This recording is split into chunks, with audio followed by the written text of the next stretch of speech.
With me today, the saviour of medium-sized businesses, David Holland. Is that a fair assumption or a fair way of describing you? I'll take it. I like it. I'll take it as an accolade. Thank you very much. You run a company, and within that company, results rules okay. But you put a nice little arm around people's shoulders, don't you? That is part of the service if we have to. What we really do, however, is we support, guide, and encourage. And if that takes an arm around the shoulder occasionally, or even a shoulder to cry on, then so be it. But really, it's to do with the more tactical, strategic implementation of business, which, again, it can include a shoulder to cry on sometimes. Coaching. I mean, it's a great mantra to have. But why do people need a coach? Surely, in the world of business, not every business can succeed. There have to be failures for others to succeed. Aren't you offering up a utopian situation?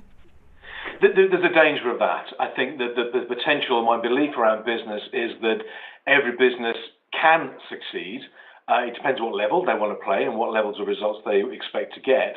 I'd actually flip it and say, well, why is it that businesses fail? And what we look at is some of the causes of that and the restrictions around business.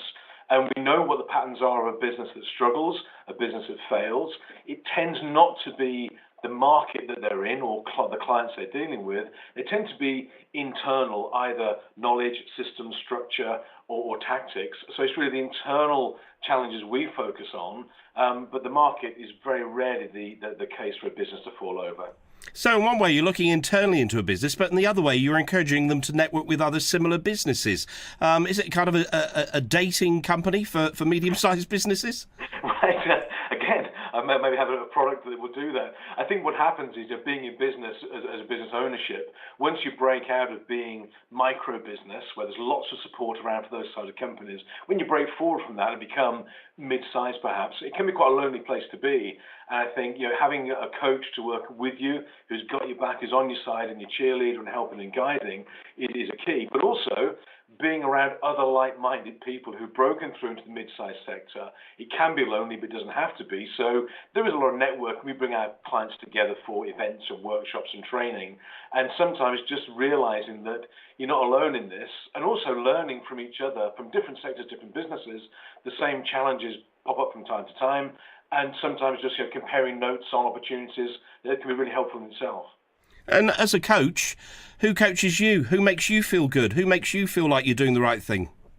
Well, this year is my 30th wedding anniversary, so my wife is my boss and my coach to a certain extent. But I do have a coach. I think your coaching is something I've recognized works. Therefore, if it works, I should participate in it myself. So I have a coach. We have regular calls, regular contact. And she helps me move my business forwards, and I recognise the benefits for it. So being a good coach is about being coached as well. If I'm going to start a program, I should participate in a program as well. You have clients in many countries. Does one size fit all for training across the countries you work with? I wish it did make my life easier. No, it doesn't. We're very cautious around having a tick box system or product or program. That tends not to work. So we would take into consideration the individuals, the people, the family, the owners of the business, their personal goals, objectives, but also their personalities and styles and cultural biases, because what works in Germany and Luxembourg, for example, may or may not work in the UK or the USA. So we use base principles around the coaching programs, but we adapt them to suit the needs of the individual clients, the market they're within, and also the cultural basis that they're coming from. And do you think your coaching or any element of the businesses you work with, is last week's referendum going to have any... How do you see that? Well, I think that it's sort of shock tactics. I think there's been a sharp intake of breath in the business community, and people are looking for certainty now, what's going to happen as a consequence. My personal view is I don't think it's going to make any difference in the very short term. I think in terms of business, in the small to medium-sized sector, we've got to watch out for international relations, export exchange rates clearly, but it doesn't change the basic principles. We've got to keep quality, value, marketing and sales and leadership. We've got to do that anyway. Yes, the environment may be changing, but it's not going to change in the next 2 years anyway. So I think I would turn the media down a little bit, stop reading the Daily Express, and get back to basics and not ignore it, but don't panic. It's going to make some changes, but my belief is that these sort of changes offer up huge opportunities as well, and that's the real key. Don't worry about the changes, focus on the opportunities that are going to come.